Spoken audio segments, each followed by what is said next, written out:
430 millions d'euros pour enrayer le chômage, c'est ce que Nicolas Sarkozy a annoncé lors du sommet social à l'Élysée.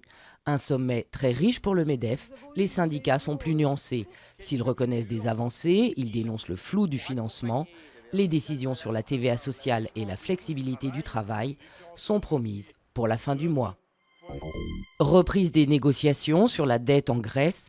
Les créanciers privés sont attendus à Athènes. Objectif, trouver un accord sur l'effacement de 100 milliards d'euros de dette.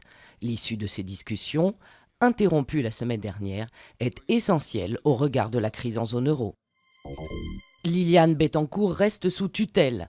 La Cour d'appel de Versailles a décidé de laisser la milliardaire, 89 ans, sous la tutelle de sa fille et de ses 2 petits-fils. L'héritière de L'Oréal réclamait son placement sous curatelle renforcée, un régime de protection moins contraignant. Le sort de la vingtaine de disparus dans le naufrage du Costa Concordia toujours en suspens.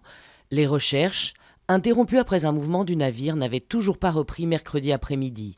Pour les familles, l'attente continue. Un petit air de paradis. L'île tropicale de Lembongan, près de Bali, attire de plus en plus de touristes.